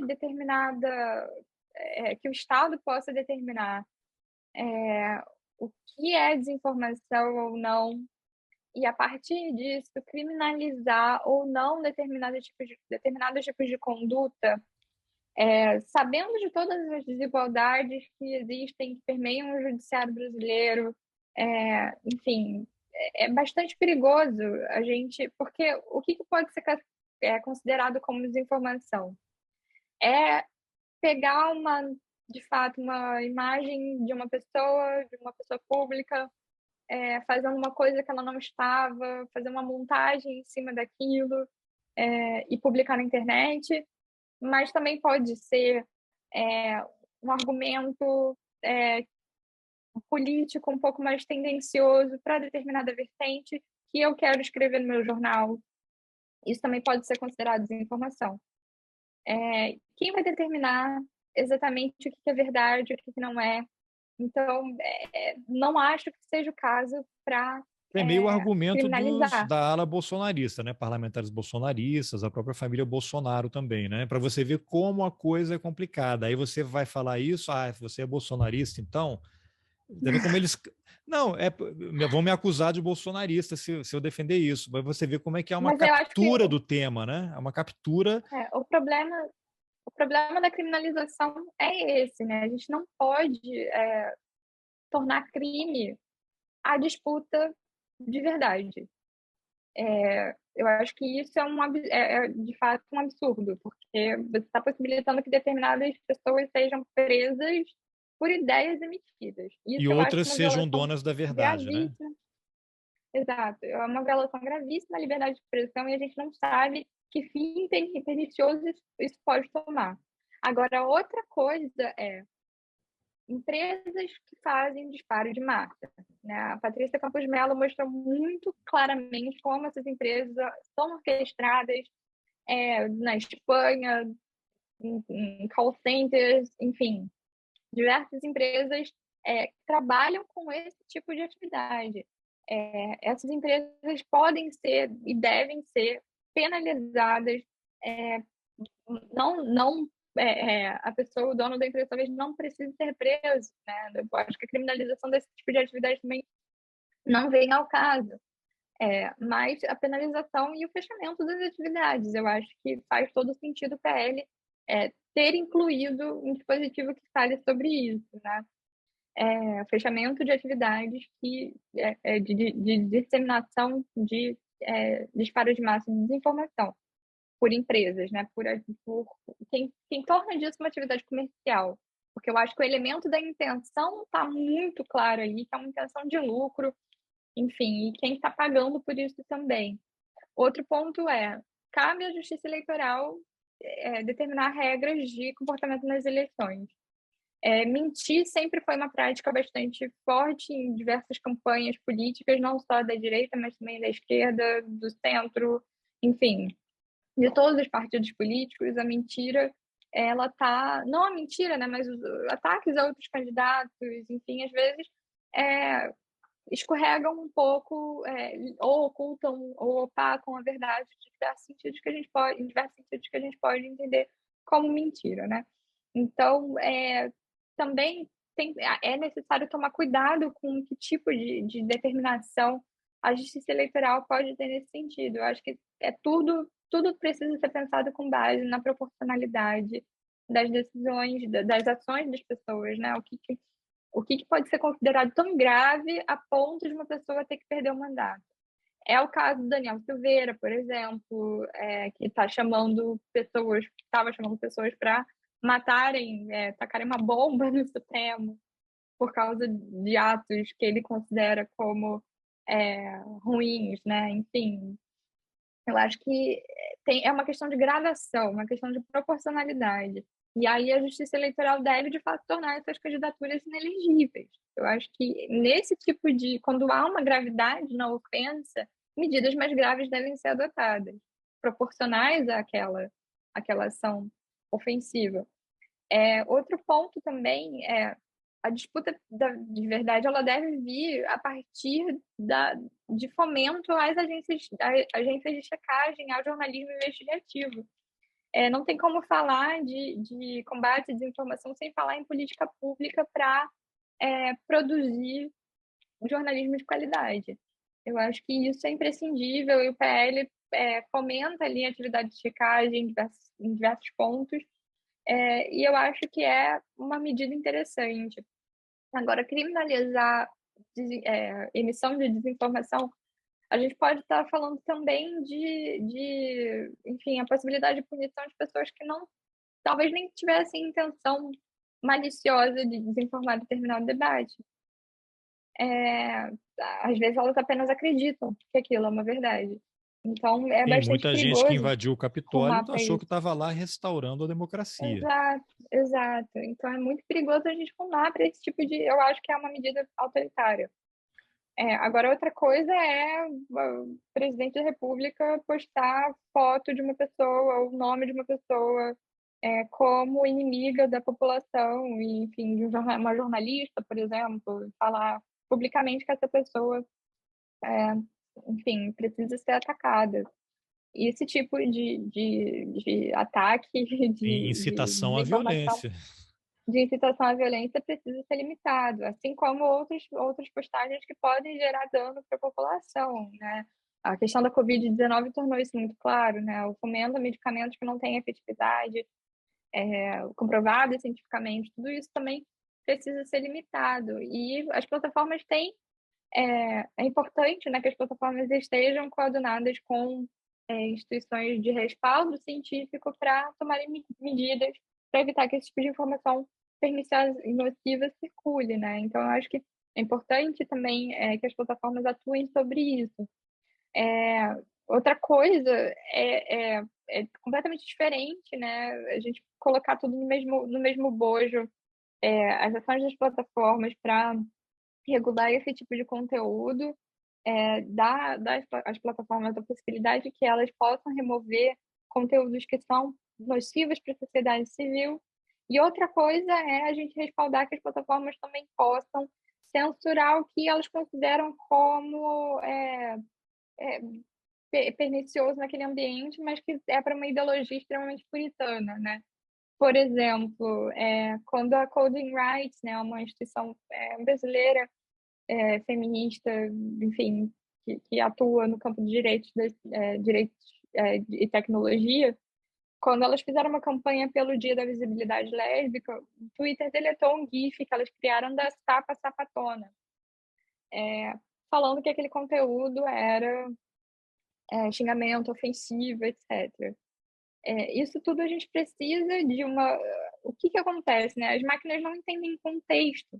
O problema principal da moderação de conteúdo é esse. Elas não conseguem, sobretudo em línguas não anglófonas, né? Que esses sistemas automatizados majoritariamente são baseados em língua inglesa, a gente não consegue encaixar e fazer com que elas funcionem de forma mais efetiva em outras linguagens. Então, é difícil fazer esse tipo de moderação, e eu acho que o problema todo da moderação é a falta de equipe, é a falta de treinamento, é a falta de pessoal para lidar com essas questões. Tem iniciativas que estão buscando descentralizar a moderação de conteúdo, né? O Twitter agora implementou aquele sistema de downvote, etc., para tentar sinalizar que comentários são menos necessários e relevantes em determinado debate, etc. Mas também é algo que precisa ser... a gente precisa de cuidado, porque existe o que a gente chama de coordinated flagging, né? Uma ação de denúncia coordenada que, às vezes, tem como tiro na culatra a derrubada de perfis de ativistas, né? De perfis que estão preocupados com questões cívicas. Então, enfim, é uma questão bastante complexa, e eu acho que é importante mais incentivo para que a moderação humana possa acontecer, né? Que as equipes em cada país sejam fortalecidas, né? As empresas têm dinheiro para isso, né? As very large platforms, né? Elas têm dinheiro para investir em equipe, em pessoal, sobretudo nos países onde elas operam com maior frequência, né? Onde tem mais usuários. Então não tem desculpa, né? Elas podem investir mais nisso. E cabe ao regulador brasileiro cobrar. O que você poderia comentar desse caso aí? Ainda fiquei curioso lá do Alan dos Santos, né? Derrubar, porque houve uma decisão judicial, né? As próprias plataformas derrubaram o canal dele, mas ele foi para o Telegram, que derruba, ele cria outra, derruba, cria outra. Tem essa questão da falta de possibilidade de moderação, né? Você não tem ferramentas adequadas para denunciar, às vezes, determinado conteúdo. E as IAs, às vezes, não detectam determinado conteúdo como abusivo. Saiu agora, recentemente, uma reportagem sobre grupos predatórios de menores de idade no Facebook, em espanhol. E são grupos que têm como título buscando novios de 8 anos, entendeu? É uma coisa abjeta e está no título do grupo. Por que a IA... E quando a jornalista foi tentar denunciar, a denúncia não foi levada à frente pela IA, pela moderação automatizada, que não considerou aquilo como conteúdo impróprio. Essa dificuldade de treinamento das IAs em outras línguas é algo que as plataformas precisam instantaneamente melhorar. Elas têm dinheiro para investir nisso, né? Não faz sentido não ter esse tipo de aplicação. Eu acho que é a mesma coisa, né? Voltando para o Alan dos Santos, é basicamente o mesmo problema, essa falta de treinamento dos algoritmos em outras linguagens e a falta de mecanismos para que os usuários possam também executar denúncias, né? E, novamente, falta de equipe para fazer moderação, falta de equipe Mas podia nos ter países um para olhar. algoritmo ali que plotou ali o rosto dele, porque você coloca uma música num vídeo no YouTube, na hora os caras te derrubam, né? Então, apareceu ele, opa, você bloqueia. É só querer fazer, né? Eu que não entendo nada de... É uma questão de falta de interesse. Agora, em relação à rastreabilidade de mensagens, né? Parece que tem um ponto também aí no projeto. O Telegram, que a gente já mencionou aqui, segundo a mídia aí, tem se tornado o santuário, né, de nazistas, pedófilos, traficantes de armas, pessoas. Escolha algo ruim, você vai encontrar lá, né? Uma deep web aí aberta para todo mundo. E a empresa tem que concordar, porque ela não respeita a decisão judicial. Os caras nem acham aqui no Brasil, né? Eu não sei em outros países se existe algum tipo de regulação em relação ao Telegram e essa rastreabilidade, porque é ponta a ponta, que se o cara pegou meu celular, aí ele vai ver o que eu mandei. Mas Uhum. saiu do meu Eu só celular, eu queria deletei, já era. Eu só queria pontuar rapidinho que a criptografia, o Telegram, ele não é criptografado. As pessoas acham que o Telegram tem criptografia de ponta a ponta, ele não tem. Ele tem Ah, não apenas nos tem. grupos secretos. Ah, Apenas por nos isso que o grupos hacker de secretos. Araraquara fez aquele estrago lá e tal. Ele só tem nos grupos secretos. Ele não consegue, ele não tem criptografia nos chats normais, Olha, é só nem nos todo mundo canais públicos. fazer grupo secreto, né? É, o WhatsApp e o Signal tem por default a criptografia, né? O Telegram não tem. O problema do Telegram, né? Eu acho que o WhatsApp ele tem adotado medidas para tentar diminuir a incidência desses grupos, mas de novo, né? O WhatsApp Brasil até tem mais equipe aqui no Brasil do que o Facebook, mas de novo precisa ter mais, precisa ter mais moderadores, precisa ter mais possibilidades de investigação dentro dessas plataformas. Acho que a Polícia Federal tem feito um papel e tem prestado um papel importante de é, investigação mesmo de alguns grupos que já são citados, que estão sendo investigados em inquéritos, né, de, por exemplo, pedofilia, etc. Tem conseguido monitorar esses grupos e a atividade desses grupos sem quebrar a criptografia. A criptografia ela é extremamente importante para a gente manter o respeito a direitos democráticos, né, o exercício de direitos democráticos. O PL, em primeiro lugar, na versão original dele, ele quebrava a criptografia para tornar possível a rastreabilidade de mensagens, ou seja, você podia voltar atrás de quem descobrir a origem de determinada mensagem e toda a cadeia de conversa que ela teve. Mas isso é De extremamente onde perigoso saiu o sobre. celular a primeira fake news, o Exato, primeiro disparo. exato. Só que a gente tem que pensar que não é só para fake news que isso pode servir. E que a gente vem de um país que tem um histórico autoritário muito forte. Então, todos os movimentos sociais, movimentos por direitos na rede, Estão querendo enquadrar o bateram. MST como terrorista, né? Estão fazendo uma lei para Exato, isso. exato. Então, é extremamente perigoso que isso passe da forma como estava na versão original do PL. O professor Danilo Doneda, né, do Instituto de Direito Público e conselheiro da ANPD, ele propôs essa alteração e foi aceita pela nova versão do PL, de que a rastreabilidade ela só possa acontecer a partir de decisão judicial, ou seja, se eu já tenho um inquérito instaurado, se tem a necessidade daquele grampo ali, que é basicamente o que o nosso processo penal já prevê, né? A gente pode botar um grampo no telefone se você tem uma investigação em curso, se é necessário ter aquele grampo, enfim, você consegue monitorar as ligações a partir dessa decisão judicial com todos os respaldos legais todos os procedimentos legais que a exceção necessita, né? Então, a rastreabilidade ela pode ocorrer a partir dessa nova redação do PL, a partir de decisão judicial, né? A partir de um inquérito específico para monitorar um celular específico, não é para quebrar a possibilidade de comunicação e proteção de direitos de todas as pessoas que se comunicam utilizando aquele aparelho, Ah, não que vou colocar para era você, não, abjeto. para não fazer aquilo que o Sérgio Moro fez com a conversa da Dilma e o Lula, né? Um Pois absurdo é, e tal, né? Agora, pois Yasmin, é. para a gente encerrar aqui, mas se você tiver outro ponto aí que a gente não tem abordado, você acha importante comentar, é só dizer. Mas esse PL, ele já saiu, porque eu imagino que no início você tem lá sociedade civil participa, tem grupo de discussão, Sim, vai teve passa bastante por audiência pública. É, audiências públicas e tal. Agora, ele chegou nesse momento com várias críticas, né? Você disse que tem muitas coisas ruins ali. O que aconteceu nesse processo? Por que não conseguiu avançar para algo que pudesse deixar as pessoas menos insatisfeitas? Ainda tem possibilidade de mudar? Sempre tem, né? Coloca lá alguma coisa, tira um artigo e tal. é. Como é que você acha que ele vai avançar para se tornar eventualmente lei? Uf, Vamos lá, eu acho que ele vai, o Rolando Silva, ele está fazendo todo um esforço para que ele seja votado ainda em março, né? Pensando nas regras eleitorais, né? Pensando na possibilidade de vigência dele ainda para as eleições desse ano.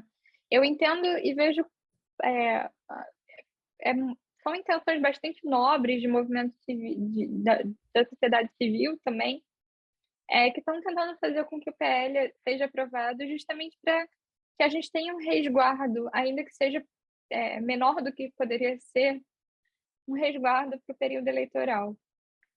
Então, pelo que eu tenho lido, acompanhado, o Orlando Silva tem tentado buscar o apoio também do Senado para que ele seja votado ainda nesse mês. Eu acho que, enfim, infelizmente, eu acho que a legislação pode ser aprimorada também em momentos futuros, né? Talvez a gente consiga pautar mudanças que o PL precisa sofrer no futuro. Espero que ele seja votado ainda esse ano para a gente conseguir ter melhores, um cenário eleitoral um pouco melhor do que o de 2018. Mas, enfim, não sei como é que Foi isso uma pode lei acontecer. É um possível, exercício de né? futurologia aqui. Não, Exato. mas porque vocês mencionaram na nota técnica um lobby das plataformas para atrasar, né, para retardar, imagino que, agora que você falou da eleição, para que não pudesse ser votado agora ou não valer para essas Exato. eleições, né? E ao mesmo tempo, mas aí tudo fez sentido, né? Se essa nota do Google aí que eu li no começo, reclamando do PL, é porque tem coisas ali que eles não gostaram, mas ao mesmo Que tempo deve ter podem coisas que afetar. eles gostaram muito, porque eles estão acompanhando e certamente estão fazendo lobby em cima disso, né? Tem Exato. coisas ali que as plataformas gostaram. Imagino que sim, né? Essa possibilidade da autorregulação não Ah, é. regulada é fundamental. É, mas eu acho que é isso, né? E também tem um outro artigo que tem sido bastante problemático, que é a questão da remuneração de veículos jornalísticos.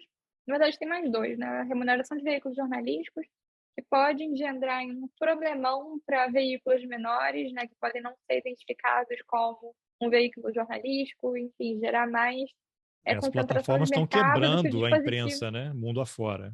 É.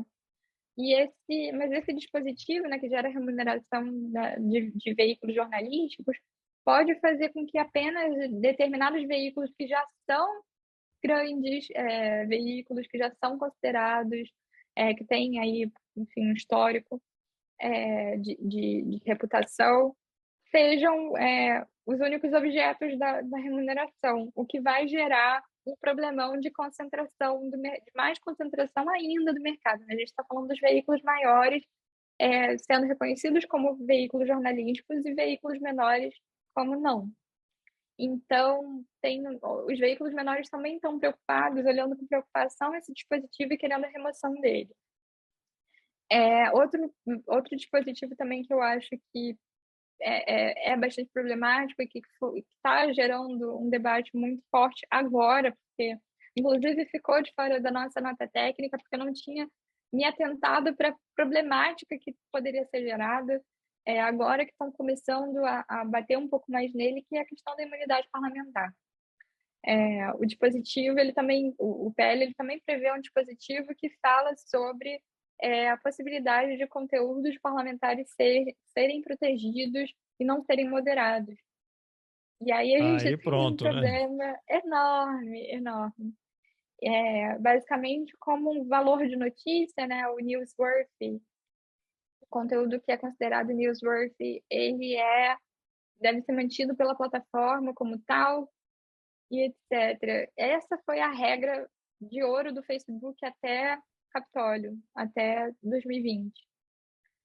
E a partir disso começou a mudar um pouco, né? Por isso que o Twitter também demorou muito para flaguear tweets aqui no Brasil que desinformavam em relação à Covid-19, tweets Algumas parlamentares, né? semanas só, né? Exato. E aí o PL quer trazer esse cenário de novo, né? Da newsworthiness para esses tipos de comentários. Então, é um dispositivo bastante preocupante, mas não só. Eu acho que ele somente, na verdade, ele tem traduzido a legislação, né? Tem traduzido a imunidade parlamentar para o ambiente das redes. Eu acho que o Instituto da Imunidade Parlamentar precisa ser repensado como um todo aqui no Brasil, né? Os deputados não podem falar qualquer coisa no exercício do mandato e assegurar que isso seja é, é, abarcado pelo guarda-chuva da imunidade parlamentar, né? Eles precisam ser responsabilizados por atos e danos que causam a outras pessoas e à democracia. Eu acho que é algo que o Supremo precisa se posicionar, né? Eu não sei se tem alguma ADI sobre imunidade parlamentar sendo colocada agora, sendo cogitada. Eu estou um pouco por fora desse debate, mas eu acho que é uma medida bastante importante. Agora, em relação ao PL, é isso, ele está trazendo para dentro das redes a imunidade parlamentar que já existe, o Instituto da Imunidade Parlamentar que já existe na prática, né? Então, ampliando, né? o instituto é problemático, e agora as plataformas vão estar também de mãos atadas para fazer com que as regras sejam aplicadas. Então, Porque elas são devem dois estar dispositivos adorando, aí né? que eu Olha, eu não destaco. posso fazer nada, eu não posso tirar esse tweet aqui que tem Exato. 30 milhões de visualizações. Estou muito chateado, mas a lei não me permite. Exato. Então, são dois dispositivos aí que eu acho que também geram bastante preocupação e precisam ser olhados com mais atenção.